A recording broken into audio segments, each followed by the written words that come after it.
33 NEO, 33 WWE. Back with season 2. Another one Raw. Y'all know how we do. Y'all know the crew too. What's your names? What's the names? What's the names? What's the names, B? It's NeekCinco. Yes, E. What's up, y'all? Y'all already know Blak. Y'all know me. We back in the building. Non-experts, because we are not professionals. So we just here to tell y'all our opinion about shit. Definitely. And y'all gonna sit there and y'all gonna listen. You know And what I y'all mean? can share your opinion too. Don't let Mo bully y'all into being scared because he's a tough guy. Oh no, feel free to chime in. Please chime in. We need more of y'all to chime in. Actually, we're about to turn up and get more of y'all to chime in. Y'all gonna start chiming in a little bit more. You know what I'm saying? We got some shit to say. If y'all actually listen, Or y'all be MoeBlak's like, coming these for you. brothers is interesting. Or You know what I mean? MoeBlak's I'm coming for coming. you. Like, comment, subscribe, Subscribe. all that. All that good Like it's internet simple, right? stuff. Step Like in. What other words we if gotta Ian use? saying it, is that simple. If y'all got E saying it, it's that simple. It's really simple. You know what I'm trying to say. But yeah, though. Let's jump into this review though. You know how we do. Let's do this. Season 2 was okay, so what y'all said, I'm gonna bring it back, right? When y'all said about the season 1, at the end of season 1, how I was seeing season 2, how it would be like right there. Like I didn't know that it was like last week type shit. Like, you know what I mean? Like it August. was, yeah, it was literally right there. Yeah. So, uh taking that in, I see where y'all opinions were, like, the last review now. You know what I mean? I see your point of views and your perspectives and everything. But I'm gonna still say though, however, as a person who's again like just diving into this, you know what I Mm-hmm. mean, dabbing here and there, it was still pretty interesting to like get. This was a very more emotional season than the last. So it did. Like I feel like with everybody turning heel in this season, like there was mad people turning heel. It was like heel after heel after heel. The girl turned heel. Yeah, when Cena was Becky, heel, everybody Cena, it was like a gang of heel niggas. Like Naomi. it was like a new gang, like that.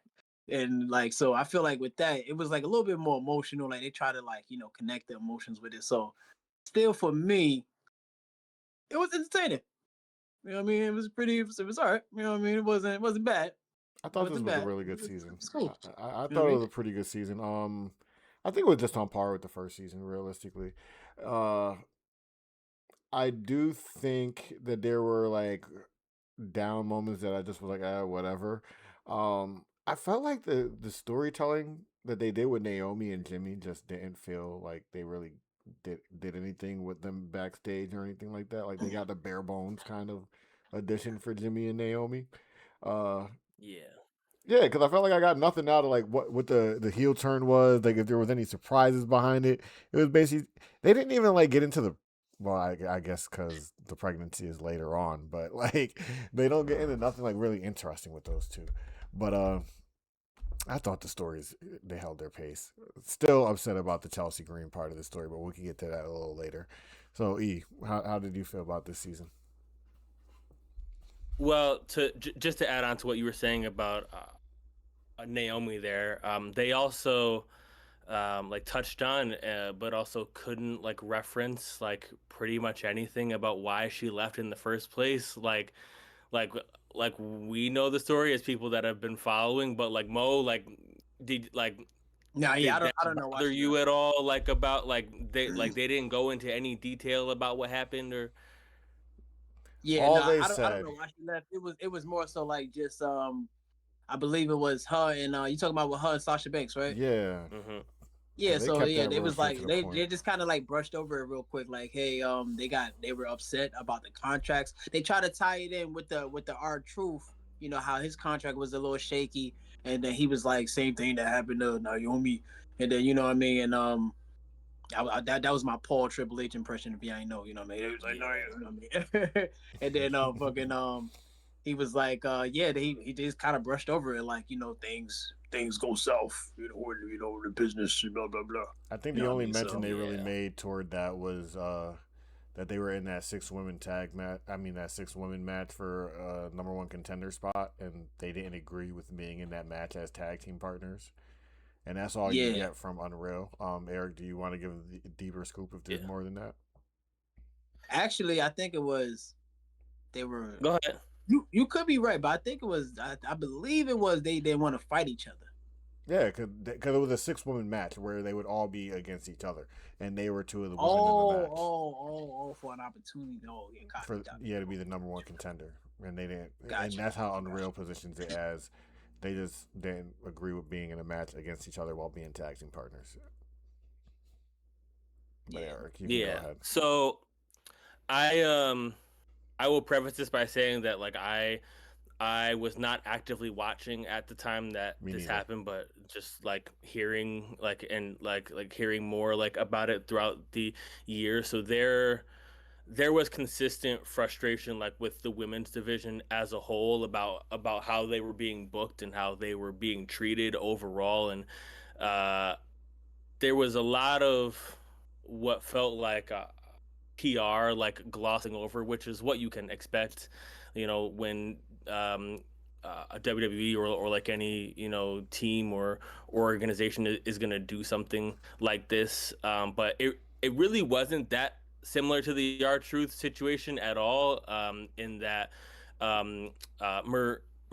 Mercedes and Naomi walked out of the company like while they were live on an episode, and it was them showing that they were upset and quitting, to like try to make it as big of a deal as possible to kind of fight like, for themselves in that way. It wasn't like the R-Truth thing at all. Honestly, that was crazy. Them walking out and like even though I got like the little clips of that, but that was kind of crazy.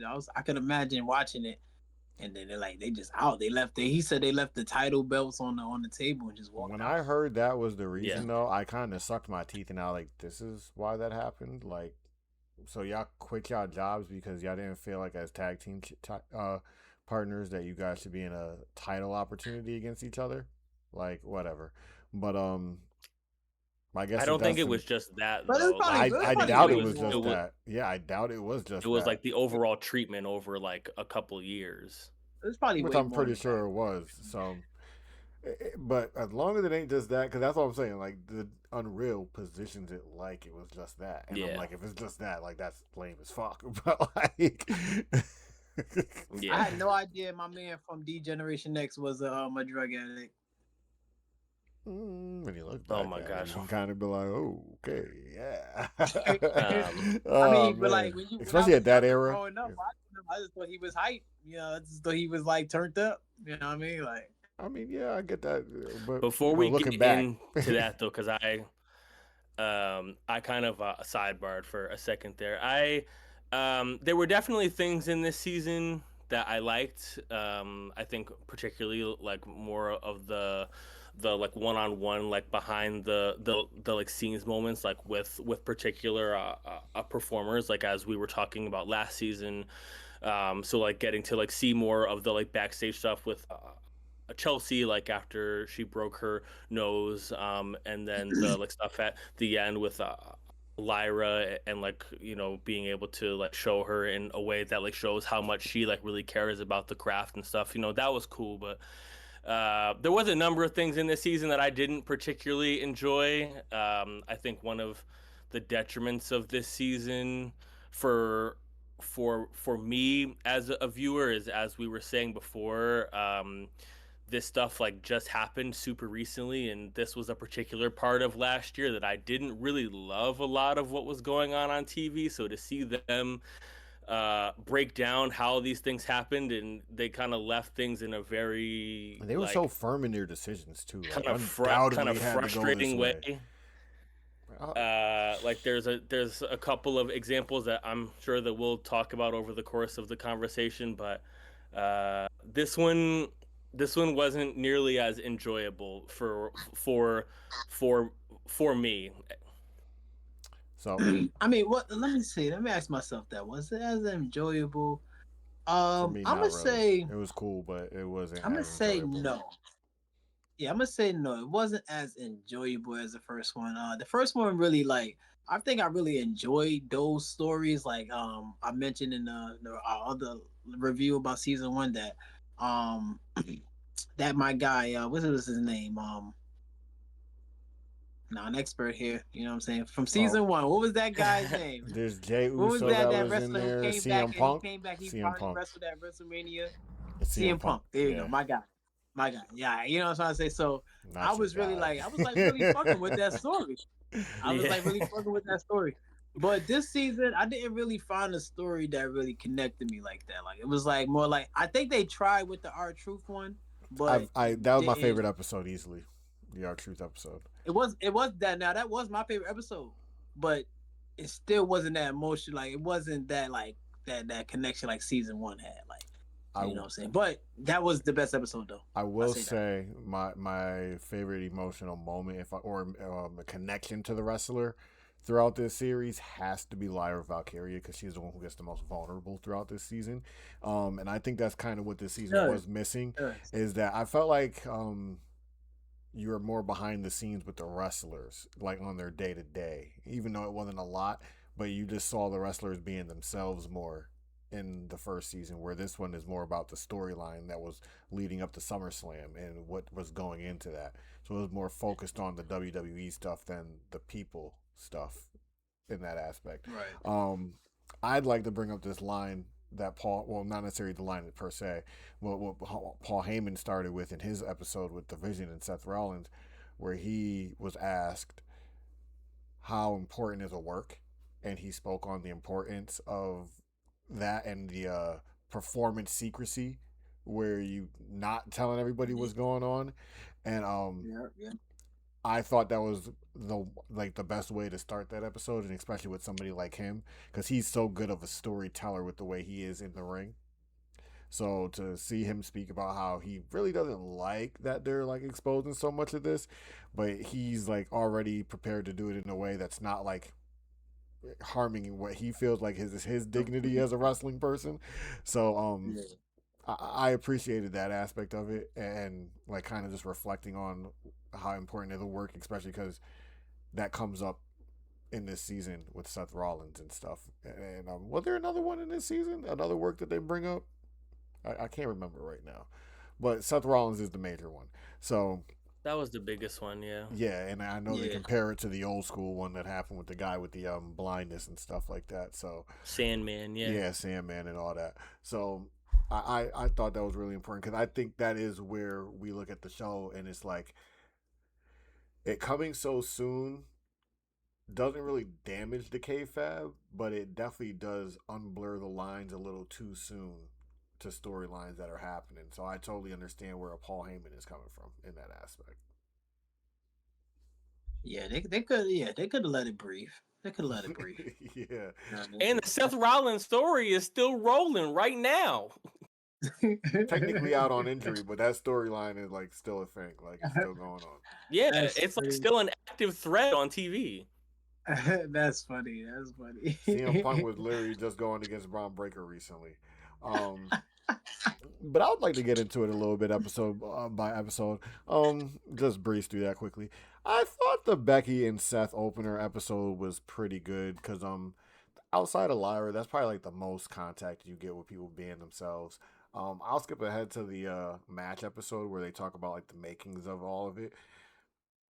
I thought it was like really interesting, even though it ruins it for me. But it was really interesting to see all the effort they put into keeping that shit a secret and stuff like that. Yeah, it's actually I think it's pretty cool how like they actually do like decide who knows what. Like it's crazy, like because I heard one part, Triple H was like, "Oh, does this person need to know?" Yes, because like I think it was like medical, something like that. Medical needs to know. He's like, "But does the ref needs to Oh, know?" during the LA No, Knight because match, yeah, yeah, itself, yeah. like the ref job is just to count or do whatever the ref job is, do that. But it was like it's just certain people who need to know, like so it's like you keep it a secret, and it really like pops, like you know what I mean, like it really pops like when it hits. It's pretty cool. Yeah, it I mean, kind you of see sucks all though that. that they exposed that like it was the plan like before anything. Like, it was never even an injury scare at all. It was like always the plan to like just do the injury, because it was kind of an instant thing in the internet in the wrestling community that it was a question if it was a real injury or not. Because typically when there's a real injury, they don't really talk about it too much. but they were doing Right. a good job of reinforcing the fact that it was a real injury, but they were still bringing it up in like story threads and stuff. So like from the very beginning, I was questioning it. I was like, yo, I want to say this is real, but they keep bringing this shit up. So like, I'm like, is this a work? Yeah. But that was the Yeah, they honestly, that was the magic of the moment, like leading up to WrestleMania. Seth Rollins spoke about how he was like, oh, they don't know. I feel like a lot of people knew that was gonna happen, like likely to happen, not that it was guaranteed to happen. But that's the magic of good storytelling when you're doing it right, as like in any aspect. Never mind just WWE. Is it can be predictable. We can see the outcome coming, but if it's handled correctly, we're still gonna boom when it happens. Mm-hmm. Yep, you're still gonna be excited about it. Yeah, like yeah. dog, I lost my voice that night. Like, what are we talking about? I lost my voice that night when that shit happened, and I was calling that shit the whole fucking night, bro. Like, yo, he's coming out, and when he comes out, he might drop them crutches and play around, and it played out how I thought, and I still was losing my mind. Like, so That's the excitement of the WWE. They storytelling is elite, yeah, and elite. just to see the stuff playing out is elite enough when it's the right Yeah. thing to do. So I thought all that was pretty Yeah. cool for Becky and Seth. What stood out to you guys storyline wise? Go ahead. Yeah, I got something that stood out to I me. But go think, ahead. yeah, I think first, I will say, like, since we like haven't like already, I think, specified it in like in during this particular conversation. So Neek and I were that was the a big show that we went to last year. So when Seth came back, we were there, which was amazing.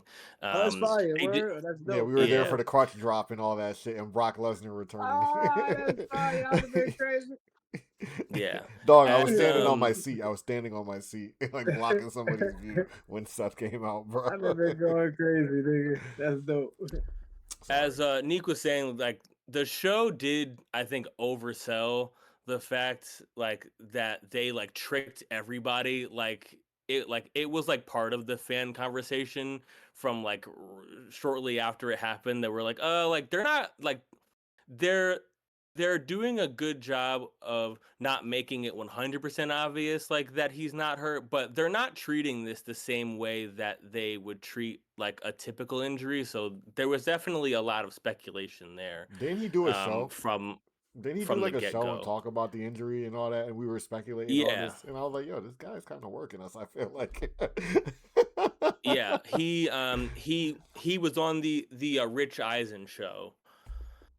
Selling the That's injury. funny. Um, That's pretty Selling the funny. injury. yeah, Had Miss Joy yeah, in on the injury. yeah. Shout out Miss Joy. Yeah, shout out That's Miss funny. Joy for being a real one. Shout out to Miss Joy. That was some good um, stuff. I think I don't remember exactly what happened in what episode, but I remember early on in the season. So this must have been like the second or third episode. They were talking about what was happening like shortly after WrestleMania and going into Backlash, and they spent a long time with Pat McAfee.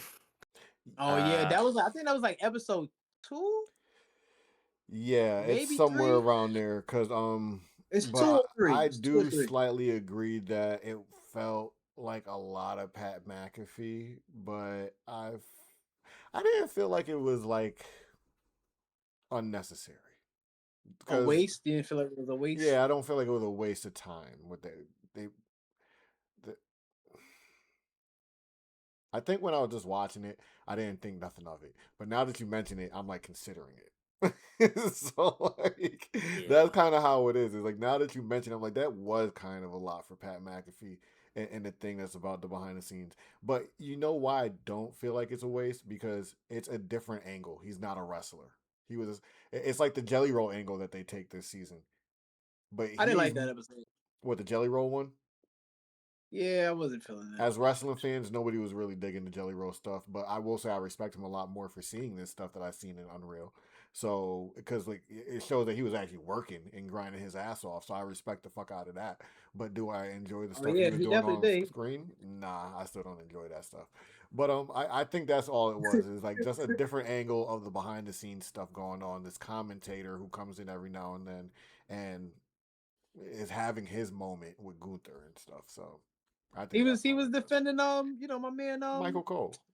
Michael Cole. Yeah, you know what I mean? Hey, come on, man. I would defend Michael Yeah. Cole. It was I a would good jump up story to there. touch on, but like you're right. Now Right. that I'm thinking about it, they probably did stay a little too long on Gunther and Pat McAfee. I like to the points like that you're making of like they're like trying to like show different angles of the business and like the different relationships that they have. So I like understand like why in that perspective, but for me as an individual fan, like I was not a fan of like that build up for that match and that match overall. So sitting through the behind the scenes of that match again was kind of annoying for me personally. I felt like there was a number of things throughout this season that it felt like they were trying to like purposefully upset me again, which they weren't. But showing like Nah, Bruce that road to Pritchard being like, oh, SummerSlam was like bumpy, bro. That road to SummerSlam was bumpy though. So I get like it. what if it would be predictable if Gunther won. So what if Pat McAfee won? Like, A lot of those moments where they're in the back, like I'm paying attention, but I kind of tune them out at the same time I because like got I'm E shaking his interested for. head, man. No, it'd be like that though, because like you hear them back there making these decisions that like overall people shook their heads at and stuff like that when it happened. Like the ladder match, for instance, for the Money in the Bank, when they were like, "Oh man, you guys didn't do the ending that we had planned and all that, and it hurt the Oh ending." yeah, And he I was like, "It remember was that. I remember. undeniable that the fans would have been more into it if they had LA Knight and Seth Rollins at the top of the ladder fighting it out."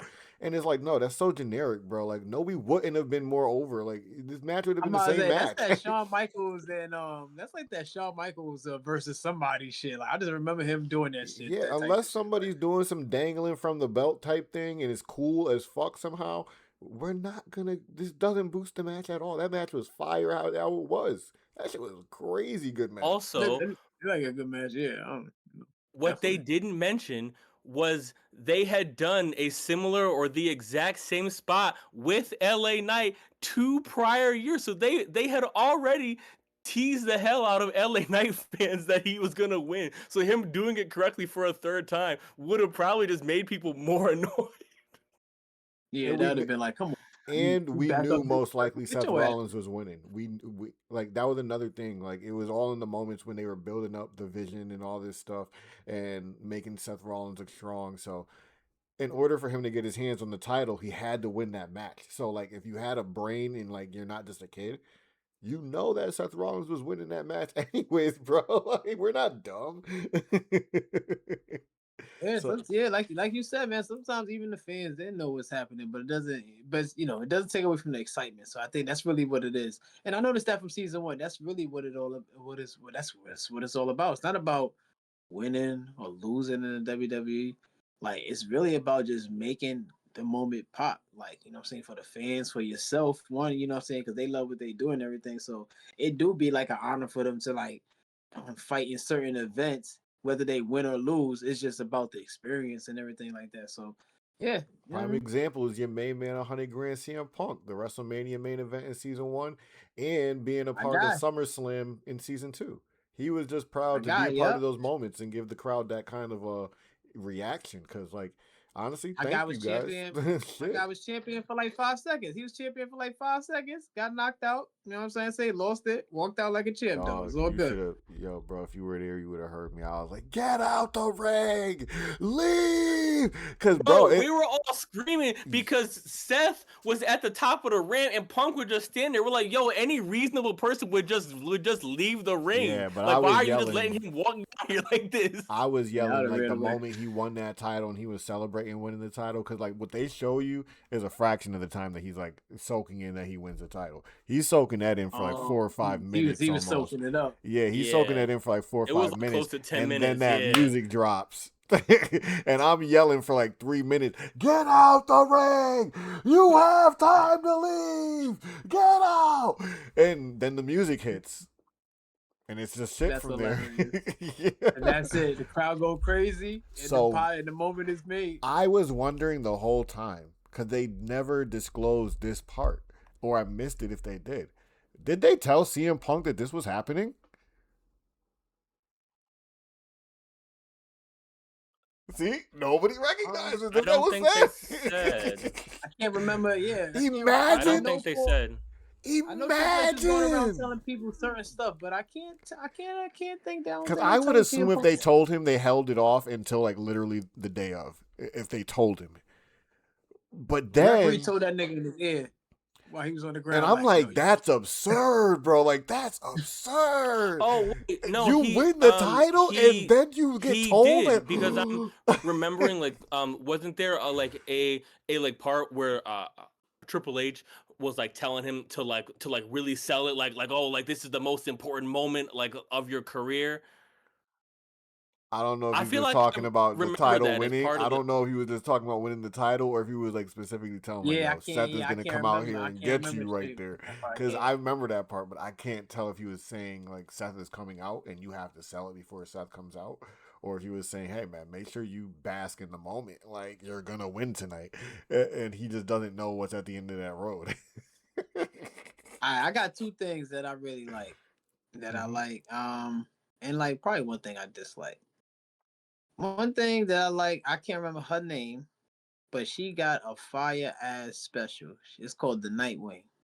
Oh, you're talking That about shit looks Lyra. so. That Lyra, shit is so yeah. fire. That shit is so fire, bro. I said when I I seen like it, I had to Lyra. like bring it back. I was like watching it. I seen her do the move. I said, wait, what the fuck she just did? We got to talk about Bring her it back. match, I'm man. like, oh nah, that shit is dope. We got to talk She's about That's her a cool. dope match. ass move. I like Lyra, and I was very like, I felt her when she was so bothered by how the match went, and in my mind, I do not think the match was horrible. It was sloppy, but I thought it did what it was supposed to do, and I've been saying this since it happened. And there's controversy because they didn't speak about it during Unreal, but this is the match that we all decided to do the wave as the arena during the match for like 8 minutes, basically majority of the match. And Oh, why y'all was doing? yeah, we That's we were crazy. we were all doing the wave. Eric was not, so I will clear his name of that shit. Thank you for clarifying because there was a lot on that all that I didn't that I wasn't feeling. He is one of the Fuck that Scrooges. He wave. is one of the bah humbugs of the wave at the wrestling event. It was okay, but I felt bad that it went so rough for her because like even in the moment when I'm watching that match and I'm seeing the sloppiness happen, I'm really not thinking nothing of it. But this is like shaking her to the core, and I felt so bad for her when she's back there breaking down over this shit and feeling so bad. So poor Lyra, man. Yeah. Poor Lyra.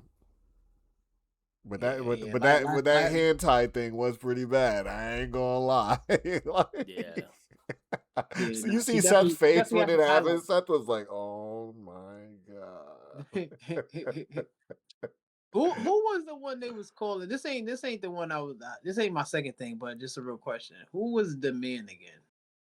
The man again? Oh, Becky Lynch. That's Seth's The man. husband. Yeah, Oh, Seth's Becky? husband. I mean Yeah. Seth's wife. I said Seth's husband because I got the I joke was going. like, what No, is no, no, going no, on? no, no. You got to see Seth. I always say things like Seth dresses out of Becky's closet and Becky dresses out of Seth's closet because That's Seth be wearing some flamboyant ass shit during these wrestling shows and shit.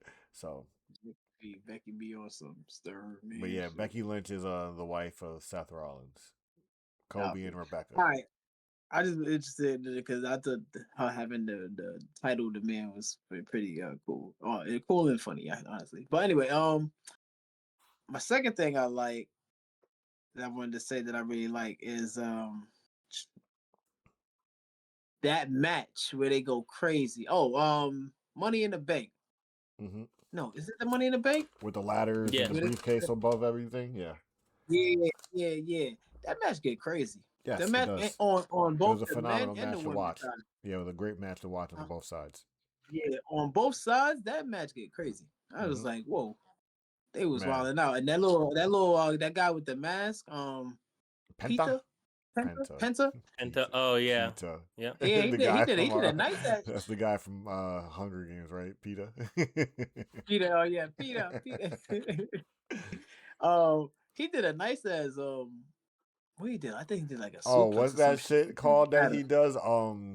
The Mexican Destroyer. Mexican Destroyer. Yeah, That you're shit talking was about the fire. Mexican Destroyer to Andrade on the Yeah. ladder. Yeah, dog. That shit was fire. My jaw I dropped was when like, he nah. did that shit, bro. It was like real time when I saw that. I was like, oh Yo, my bro, you god, be thinking, bro. He's that dead. shit, nah, He's that shit. dead. Andrade is dead. Like, Nah, because that's what I was thinking watching the show. I'm like, yo, there's no way, like he's just not, like he's not hurt. Like I know wrestling is fake, but like, nah. this is there's why no I way. don't. This is why I can't co-sign it, bro. Like, yes, it's scripted. Yes, it's like a role, but like, you know how stuntman feel it in the morning when they did their roles. Same shit. Exactly. They just have to do I mean, the but acting part everybody also. was saying that this episode, they made it like a highlight to say like this shit hurts. Like they was like that ladder, like that girl. She was like, when you get hit with a ladder, you know It's you get a hit with a ladder, ladder. yeah. She said, I hate these matches. Seth was like, I hate them too. Like word, like so they I've noticed that they made it a point in like almost every episode to say like, hey, this shit hurts. Like, you know what I'm saying? Yeah, it's about the story. We selling the story, whatever, but this shit hurts. We doing You this for nigga you said when guys. nigga said when Gunther, what's his name? Gunther, right? Or Gunther? Mm-hmm. The ring He said when general. Gunther slaps, he said when Gunther slaps me, he's like, nigga, I had whoops on my body, bro. AKA the So, biggest heel in all of wrestling right now. who, Gunther. That's Gunther? the guy who retired Gunther. John Cena. Oh, where he beat John Cena? You can Spoiler, tell. spoiler for next season. Yeah, probably a spoiler for 2 seasons from now. Honestly, 2 seasons probably. But Gunther. Matter of fact, you brought up Pat McAfee, and one thing that I didn't even notice until you made me reconsider everything about Pat McAfee's longer segment. You can tell Gunther a real ass wrestling ass nigga because they ain't involve him in that story at all when they told that story in Unreal, bro. Hell no. You Yeah. see him in passing, but he doesn't speak at all to this shit, like, cause he's not about to be giving up the kayfabe, bro. Like, he's one that stays in character. He's one of those guys he's the heel. He's the bad guy. Now that's I think it'd be cool if more of them would stay in character, like how I think it was Paul, Heyman. what's the name? Heyman. Paul Heyman. Yeah. I think it was him who was it was either it was him, because you had mentioned him saying about the secret, so it was him. He was describing how one wrestler didn't even come out the house. Yeah, the Like, you know guy what I'm we trying to say? Like, mentioned as the comparison, Sandman. Yeah. Yes. yeah. Sandman, yeah. Yeah. Oh, okay. Yeah, you And know I what I'm trying to think say? Like, I think that's pretty cool if people actually like make people believe it that deep. and I like, think you know there's what I a mean? way to like teeter-totter on the line. I feel like Seth Rollins, like did a really good job of like blending his personal life, but also not having to not go outside. Yeah, he's lying to us all, but he's an actor, so like he's kind of got to do that. There was a moment when they brought up Triple H telling LA Knight, and he was like, why does he have to know? I totally get why Triple H felt that way, and he was like, if this was you, bro, like 100%. you would want to Yeah. know, because you would feel crazy if he got hurt on your time in the ring. And that 100% makes sense. Facts. But you want to know what I instantly thought in that moment when I was listening to that moment? I was like, Seth Rollins, I don't think he's a bad guy. I don't think he's a control freak, but I think he's got some diva qualities to him. And you wanted, because of that moment where he thought that he didn't have to know. Because Seth really likes the creative side and wants to create the illusion that this is actually happening. So he's like, the more things that we can create to make this look real, let's do it. So I get where he's coming from. But you know who he reminds me of? Simon Williams, aka Wonder Man from the MCU show. How he just can't like just do the script. He's got to be like, well, is this realistic? Like, does this really make I it? can see Like, that. Like he has to question it. yeah, Yeah. that's what I got in that moment. Was the same feeling that I felt when Simon Williams first was doing that shit on American Horror Story. I was like, And he came back with like 5 questions. I get that you're being like you wanted to be perfect. So, but I get where Triple H is coming from more. Like, you'd want to know, so you don't sit there and think that somebody just got hurt, because like they kept it secret from everybody who wasn't involved up until SummerSlam. So, Right, yeah. So that was I can't really say that I had any after that last like that I mentioned. I can't really say that I have any dislikes, but like by episode, except for the jelly roll like segment, I thought that was just like, why are we here? Like, why are we doing this? Like, you know what I mean? I thought Penta was Like, a cool story too. Like, not nothing too crazy, but it was a cool story to see for Penta. I thought his story was like, his story was cool. It was cool, but at the same time, it was a little flat. Like you He's know what I mean? another It was one like that I felt borderline. like It was like Penta, borderline. they don't do much with him because as of right now. Penta hasn't done anything. Yeah, he hasn't Penta's accomplished cool. much yet. We like Penta. Penta hasn't done anything. He's just a likable character, as they say. Like he's somebody that the fans really like, and he's from AAA. So like he's like the first wrestler from not AAA. Where did he come from? AEW, right? Yeah. But he's like the newest, biggest of the new batch of luchadors. So like he's the one that they want to represent.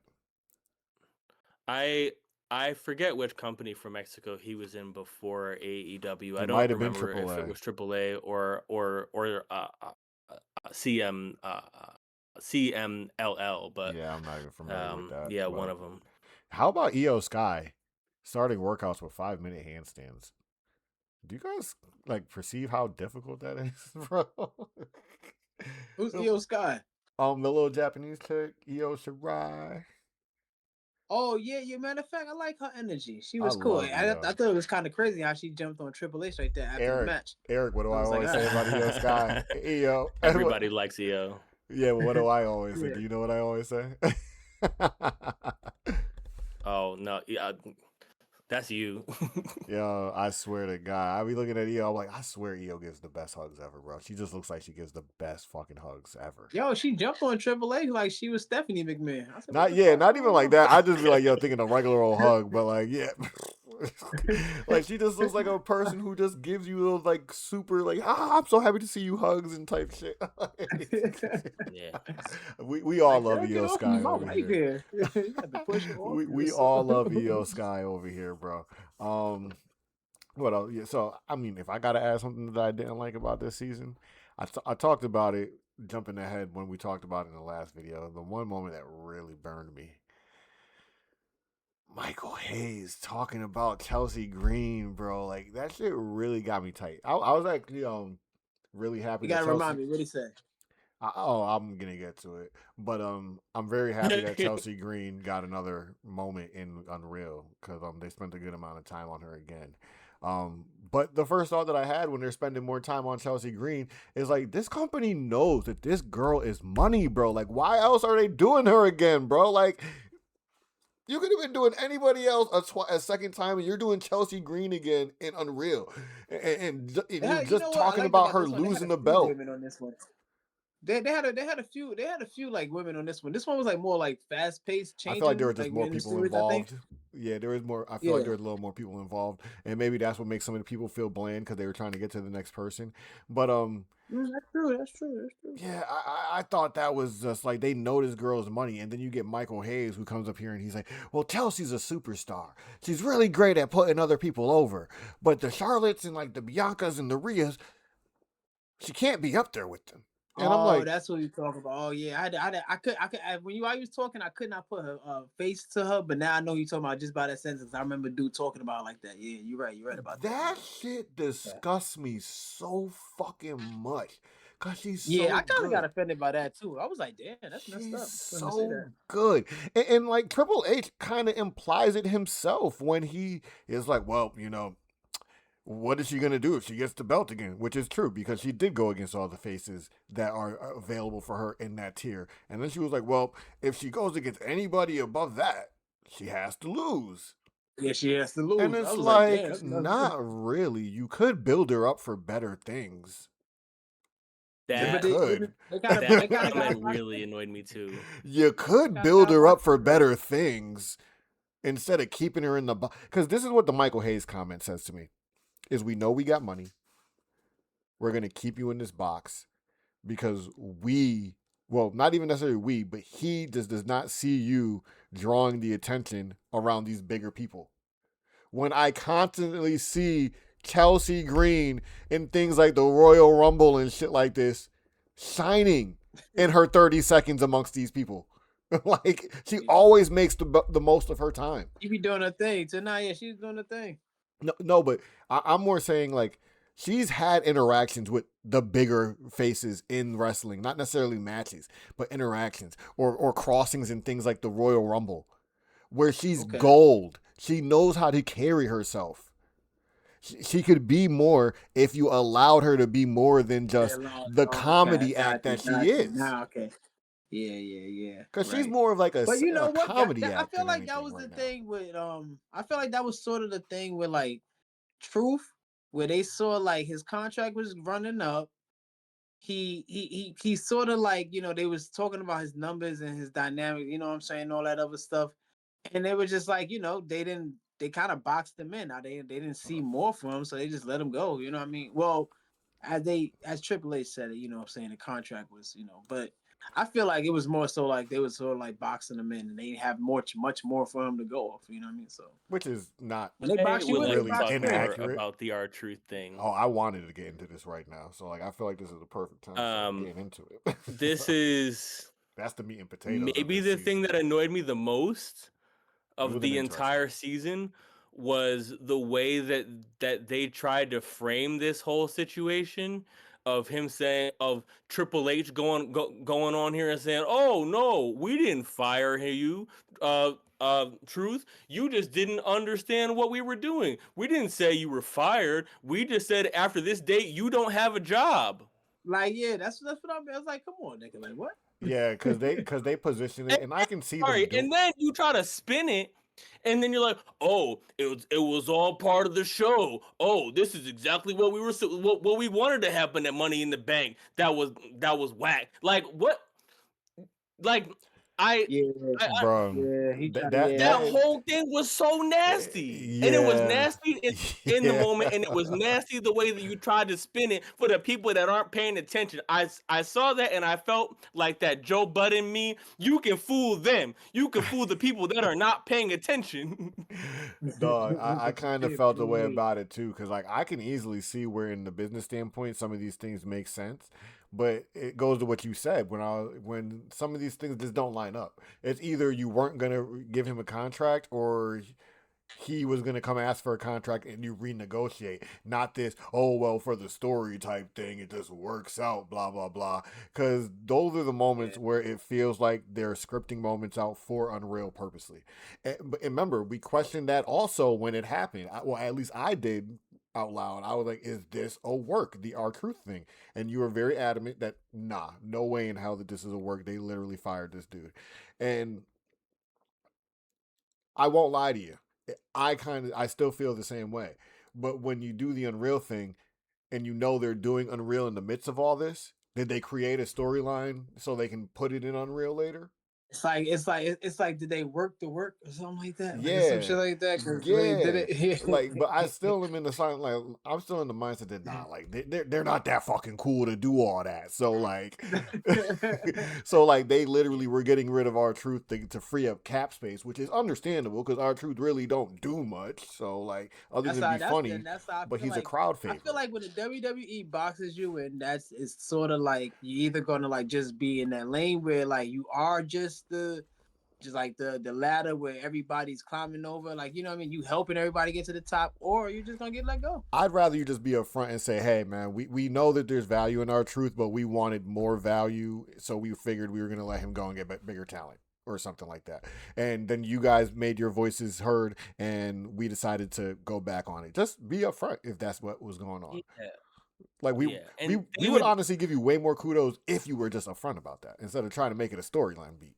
Even if you wanted to make it a storyline beat, be like, well, this is what we got out of it now.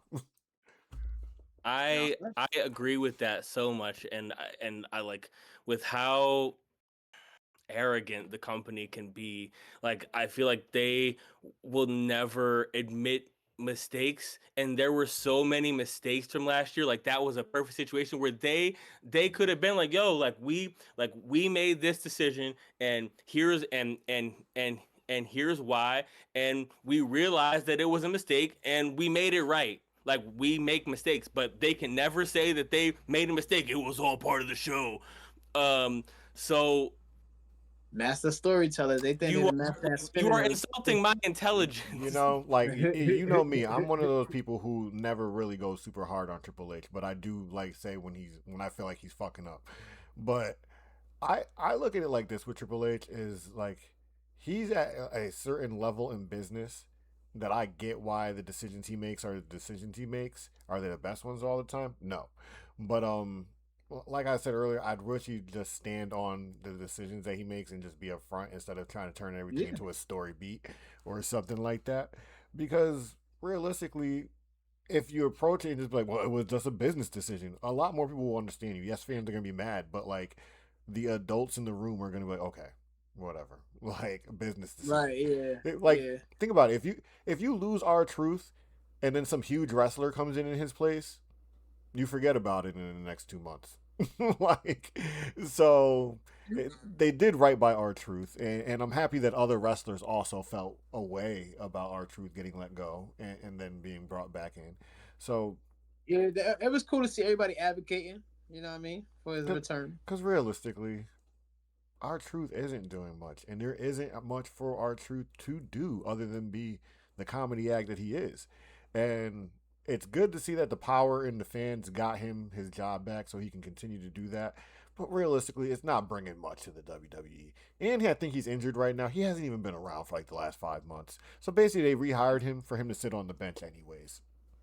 Damn. And then he cut them dreads off right in the middle of the national Well, TV. he I was like, what the wanted heck? to. He wanted to, and I don't know why Triple H was questioning that, but I got why he was questioning it in the moment. He was like, "What impact did that make in the moment?" Like, and that's one thing that I really appreciate about that episode was like how tight he was with R-Truth that like those things were getting him emotional.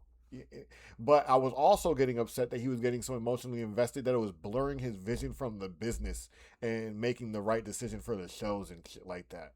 Like Road Dogg was really like, oh man, and they all acknowledged it. He acknowledged it. Triple H acknowledged it that his emotions do get in the way sometimes. But that's not good to have in the room. Honestly, I'm sorry. Like somebody who so Nah, easily cannot like he was shutting down conversations basically. Can we just move on?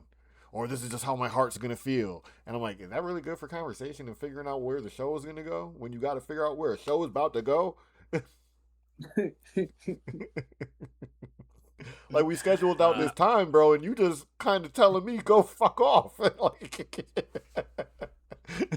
I feel like for the creative challenges that SmackDown had last year, you didn't exactly help yourself with the way that fans feel about Road Dogg in particular, the person that so he's the yeah, it lead looks like he's writer no good for for creative. SmackDown.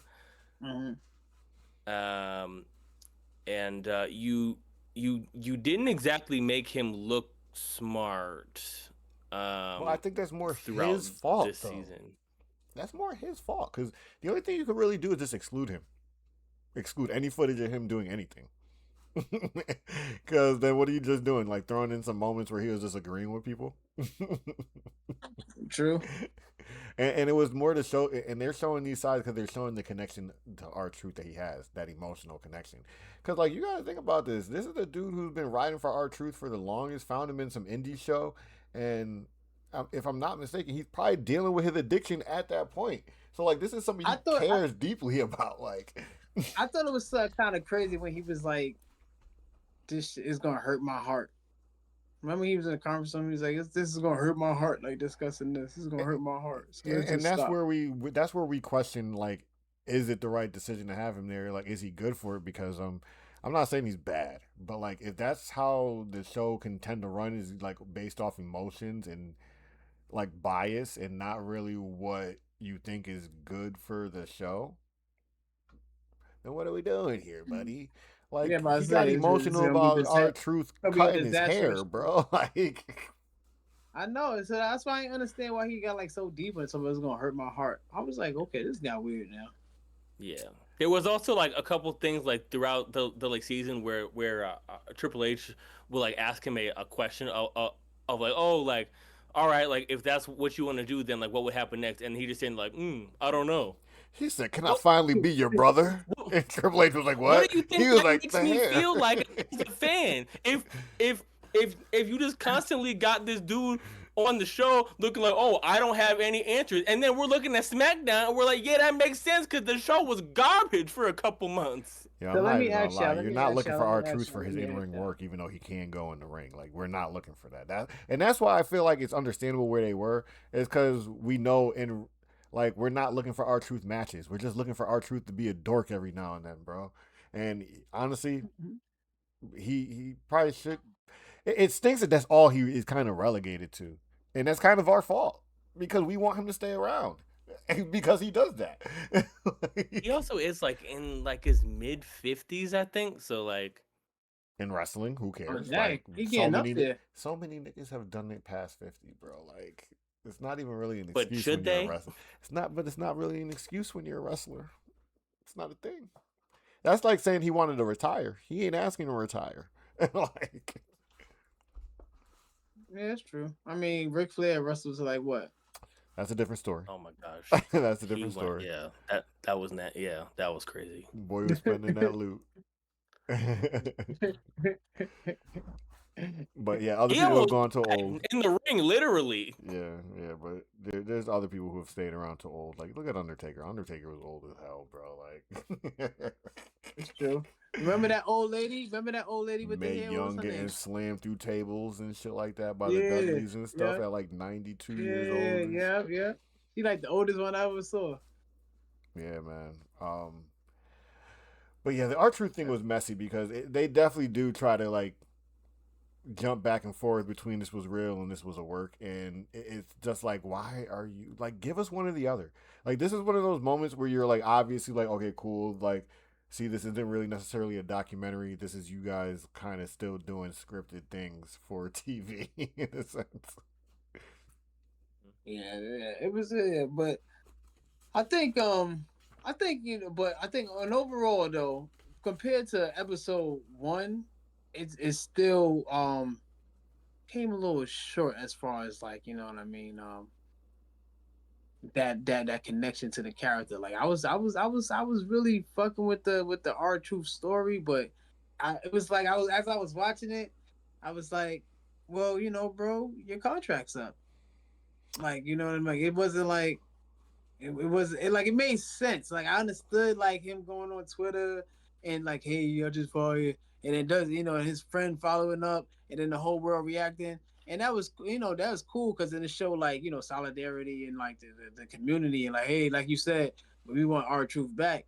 But I was sitting there like, well, bro, you know, you just gotta like negotiate your contract. Like, Yeah, I think it was nasty like, because they kind of like, it's an understandable concept, but it's like, is it really how it was going? Because Triple H positions it like they were in a situation where they thought R-Truth was going to approach them about renegotiating a contract and staying around, and R-Truth is saying that he is looking for them to reach out to him about potentially renegotiating his contract. And when WWE is waiting for him and they don't hear from him, they're kind of like, oh, well, I guess he's just going to let his contract lapse and that'll be it. And that's after hitting him with the super low ski, clearly. Like, come but on, like, man. like, obviously he's like, does he get like do you just sit there and look at R-Truth and be like, you get the veterans like Hall of Fame, that like special contract that niggas get for being around for so long, like the alumni contracts, or do you try to save some money on a nigga like R-Truth? Like, I don't know, like, for people like us, Eric, who watching, like how do you really decipher that? Because like for Mo, he doesn't really see R-Truth on a day-to-day basis to know that the nigga wrestles like twice a year. But like, and then like for the other 12 appearances, he's just being some guy who's like showing up in the wrong place at the wrong time. Like, his things will be like, oh, they're in Berlin, and he's like, oh, well, I'm here at Burlington Coat Factory, and they're like, no, Truth, we're in Berlin, not Burlington Coat Factory. And he's like, oh, well, my bad, y'all. Was that a real scenario? If not real, very similar. Like, very spot on. If it's not the real places used, like he's done that multiple times where he's like showing up places and they're like, nah, there are Truth. We're here. Now the funniest one I saw in this document was when he came down to the women's Royal Rumble. Where's the men at? That's funny. He said, you might be the one with Paul Heyman when he got Brock Lesnar to break. He was like, you a big man, but you going over that rope. Paul Heyman. Brock Lesnar at the end was pretty cool. I'm a big fan Don't of tell Brock Eric Lesnar. that. They Don't didn't tell show Eric that. it. Don't tell Eric that. They Yes, they didn't did. show it. Yes, they did. When he came out against John. They did? Yes, they did. Yeah. Yes, I just watched that episode an hour and a half John ago. Cena with the F5. Did I black it out? Or maybe You hate maybe him. they That's did. Oh, why. hell. You hate him. That's why. I get it. But they showed that, and there was a live ass moment when it happened. So I can also agree that I was like, Yeah. whoa, what the fuck is he doing? Yeah, I don't even care about Brock Lesnar Lesnar. like that. I don't even care about Brock Lesnar like that. But it was like, oh my god, what the fuck are you doing here? Nah, I actually like Brock Lesnar. Brock Lesnar and Goldberg were like my two favorite like heavyweight like wrestlers, like big ass heavyweight monster wrestlers. And when they went at it, I was pretty happy, but I thought the match was kind of flat, and I knew You Goldberg could tell was going to win. MoeBlak was a nigga who like stopped watching wrestling earlier. He got Goldberg and Brock, like two niggas that like most wrestling fans hate these niggas now. He picked his two favorites are two niggas that wrestling niggas be like, get him the fuck away from here, bro. Gunther just retired that nigga too, bro. Nobody could beat Goldberg, son. That was that nigga, Gunther just retired that nigga too, bro. Who, Goldberg? Yeah, Gunther just retired that nigga like a year ago, bro. Because he old now, that's why. But we catch Goldberg ass. Back when I was watching him, it was a rap. He was doing everybody. He was hitting everybody with this shit, bro. You know, a lot of people look back on Goldberg and they don't look back on him with the rose tinted goggles that a lot of people would expect. Yeah, a lot of people critique his matches because they were very short matches most of the time, and apparently Goldberg's stamina was not that good, and that's why they were all short. So that's how they had to make him look dominant. So now that people know those kind of things, they look back at him like, Goldberg wasn't that cool, bro. Like, what the fuck? And like, I can say, when I was a kid, what we here to do? When I was a kid, I liked Goldberg, but as an adult, when he comes out, when he shows his face, I'm very much like, whatever. I know the last time he came out, I was like, oh my god, oh shit, it's Goldberg. But then once he got in the ring, I was like, okay, whatever, cool. He did his little intro thing, and I was like, oh, whatever, cool. Yeah, he was a little before my time, so I didn't get to see his prime live. Yeah, that's my guy, man. That's my guy. But yeah, bro. What else we got here? What else y'all want to talk about on about the season 2? Honestly, one thing I want to bring up that I really enjoyed and put a smile on my face.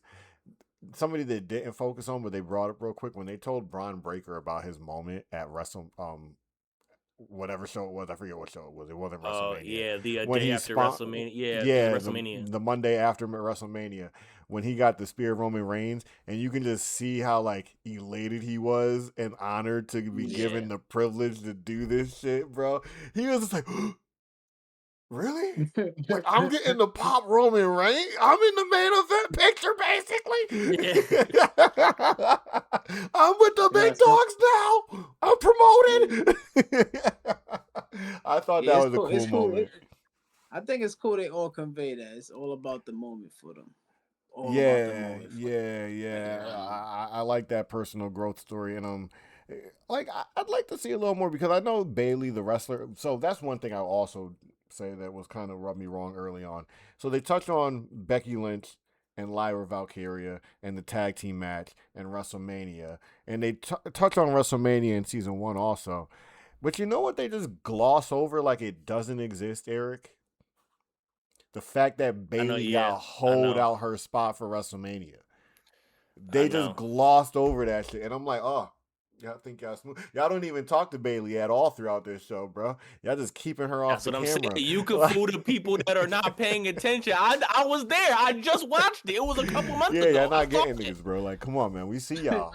We see y'all. Y'all better have Bayley on season 3. And she better get allowed to do the same thing she did on the Chris Van Vliet show and spill her fucking soul. Talk about it.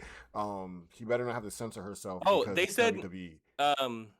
She probably doesn't want to do it. They said season 3 was about Cena. Yeah, because remember I told you most of this is probably going to follow Cena's retirement tour, and they probably won't do more after that, honestly. Right. Which is terrifying to me. Well, it probably won't be entirely about Cena. It's just going to be heavily about what happens on the road. I mean, yeah, because this one wasn't like too much about Cena. Like more like the first season was more about Cena, but this one just kind of included him. They sprinkled him in there, but you can tell they ended it off with him because that's where they're leading Yeah, to in because season. the whole thing with Cena was the boom, the spark of the Cena storyline was the stuff they told you in season 1. The stuff that happened in season 2 was more like just the road for Cena. They tell you the only relevant thing that really happens is that he turns heel, which was done in a way that I hated in the moment because it was rushed. They literally let's just turn Cena heel. Turn him face and do it the day before SummerSlam. Like they could have just did it during the match via SummerSlam, like him just decide not to do some heel thing or something like that, and it would have been totally fine. But they did what they did. So I will say I wasn't a fan of that decision either. But man, we're here now. But and you got any last words before I ask y'all the ratings? What we thinking? What we calling this? Nah, I think we hit pretty much everything for season 2. Like I said, I am very worried about what they're about to show on season 3. Yeah, I'm not gonna lie to you. I don't know. I don't know if I'm actually tuning in for anymore. I don't have any problem I don't have any problem with this. It's just that I kind of got the bit that I need, and I don't really need the behind the scenes of anything else. Like I felt like this is the stuff that I'm interested in. Nothing. Maybe I'll tune in and skip a season just so I can see the retirement match stuff that they talk about. But that'll be it. I might not watch season 3, because I'm pretty sure they're not going to talk about the retirement match in season 3. But yeah, that's how I feel about it. You don't think so? I don't think so, because I want to say that SummerSlam is the retirement match the next thing to happen. Like, is there anything else that happens that's relevant in wrestling? Because it's not just about John Cena. I feel like they're gonna show the retirement match, or they're gonna run through it because it's part of his after SummerSlam, he only has like 4 or 5 matches, and they're probably not even gonna touch on all of them. But I'm trying to think, like, how many events happen between then and there? Like, there's WrestlePalooza will probably be a big moment for them to talk about in the next season. Yeah, right? WrestlePalooza, Clash was after Survivor Series. Crown Jewel was that after? Boston. Yeah, the Raw in Boston. Like, there's so much stuff that they Crown can touch, Jewel. and then they can give you like the Boston moment and all that in season 4, where they can really dedicate a season to the final John Cena stuff. Where they'll sprinkle in some of the John Cena stuff like they've been doing, and they focus on those things like WrestlePalooza because they went to ESPN and shifted over. The Clash and the Crown Jewel stuff that they obviously are probably going to want to talk about. I'd kind of be surprised if they just skip over that stuff. So I think that would take up their 4 or 5 episodes for the next season. And the Vision since you stuff, mentioned that, there's more Vision stuff. Like this was not a part of this season, but I did want to mention because it came out today, and I just saw it today. Cena was on the No Contest wrestling podcast, and he said, O'Shea show, the O'Shea Jackson show, yeah, where they had him rapping his shit. He gave a quick nugget that the original plan after WrestlePalooza was that he was gonna wrestle Drew, but then because everybody was so mad at about the previous two matches, then they were like, all right, we'll give them the AJ what match they and want. All this stuff. So he really wasn't they really didn't have him scheduled to fight AJ, which I think is nuts. Yeah, but they I'm made really that glad obvious. that it happened. They made that obvious. He even kind of said that they forced that to happen. Remember, he said, "You guys, the fans, made that happen," in one of his promos for this shit. So that's pretty interesting, though. But see that there's so many steps on the way to his actual retirement match that I feel like even AJ Styles, his match with John, is worth talking about on the road for season 3. And that's just a lot to cover. I feel like, unless if they want to go full fledged Cena and skip some shit, go ahead. I'm not gonna be mad. Fucking get it over with for me. We don't need season 10 and 12 of Unreal like that. I'll put it that way. We don't need season 8, 9, 10, 12 of Unreal. Well, I mean, if we decide to do season 3, yeah, I guess we'll be back with that. If not, then y'all check it out on your own. All right, so ratings. That. Yeah. I started off with my rating. I'm gonna rate this one. I think I gave the last one for what it had for its intentions and what it had did. I gave it like a 10, and then I took off 0.2 for Travis Scott, so it's a 9.8. But this one, I'm gonna give He's gonna give it a score and take off points for Jelly Roll this time.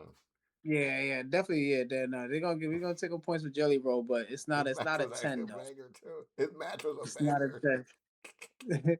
it's more. I say this one is more like it did have I think it still did his goal. You know what I'm saying? Did kind of set up for season 3. Like, you know what I mean? Like season 1 was, like you said, the big thing with Cena. Season 2 was just like the small details. So it did do its job, you know what I mean? But it just wasn't as captive. Excuse me.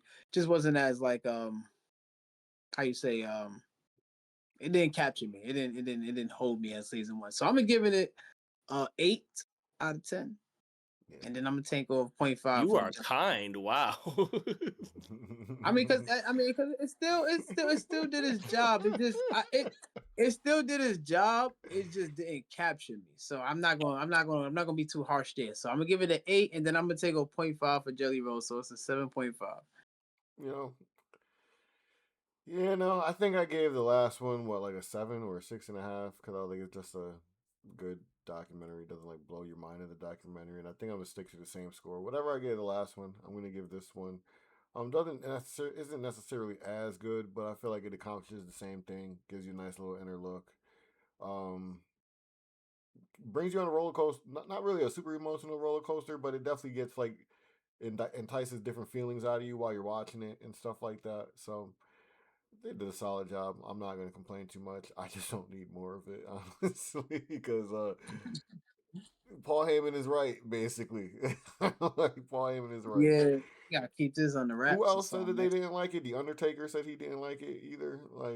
So. I mean, Rollins said it a bunch. Punk said it a bunch. Like a lot of them. Yeah, it's kind of like, and I get why Rollins and CM Punk are still doing it because like they understand what this does for the business moving forward, and it's a nice inside look, and it's good. You might catch eyes that you weren't catching before, but for me as a consumer who just enjoys the kayfabe, even though I know it's just kayfabe,